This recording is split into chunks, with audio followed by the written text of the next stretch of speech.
Blackmail రాజకీయాలకు అవకాశం ఉండదనే కారణంతో కాళేశ్వరంపై సీబీఐ విచారణకు రేవంత్ సర్కార్ ఆదేశించడం లేదని ఆరోపించారు బీజేపీ సీనియర్ నేత మురళీధర్ రావు.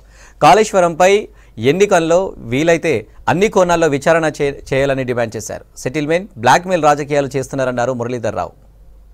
అడ్వకేట్ మరణం విషయంలో సీబీఐ దర్యాప్తు డిమాండ్ చేసినటువంటి వ్యక్తి, ల్యాండ్ ఎంక్రోచ్మెంట్ విషయంలో సీబీఐ దర్యాప్తు డిమాండ్ చేసిన వ్యక్తి, కాళేశ్వరం విషయంలో సిబిఐ దర్యాప్తు అడిగినటువంటి వ్యక్తి, ధాన్యం సేకరణ విషయంలో సిబిఐ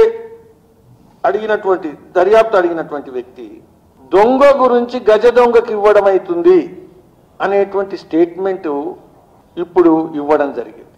అయితే గజ దొంగ సిబిఐ అని కనుక అనుకుంటే ఈ 4 కేసుల విషయంలో 5 కేసుల విషయంలో దర్యాప్తు అడిగినప్పుడు ఆ రోజు మతి లేదా? ఆ రోజు మతి గనుక ఉంటే ఈ రోజు మతి ఎక్కడ పోయింది? ఈ 2 విధానాల్లో వ్యత్యాసకు అసలు కారణం ఏంది? ఇది ప్రధానమైనటువంటి ప్రశ్న. ఇది కేవలం మీదగనటువంటి రాజకీయాలేనా, లేకపోతే రేపు బీఆర్ఎస్ను బెదిరించి పొలిటికల్ మేనేజ్మెంటు మ్యాచ్ ఫిక్సింగ్ కోసం, గ్రౌండ్ ప్రిపరేషన్ కోసం సిబిఐ రాకూడదనా?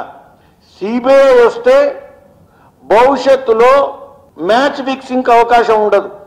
సిబిఐ కనుక దర్యాప్తుకు వస్తే కాంగ్రెస్ పార్టీ కానీ వ్యక్తిగతంగా వ్యక్తి రాజకీయాలకు కానీ బ్లాక్మెయిల్ రాజకీయాలకు అవకాశం ఉండదు. కాబట్టి ఈ లైన్ మార్చడం జరిగింది. జ్యుడిషియల్ ఎంక్వైరీ అంటున్నారు. బీజేపీ మొదటి నుంచి చెప్తున్నది దర్యాప్తు జరగాల.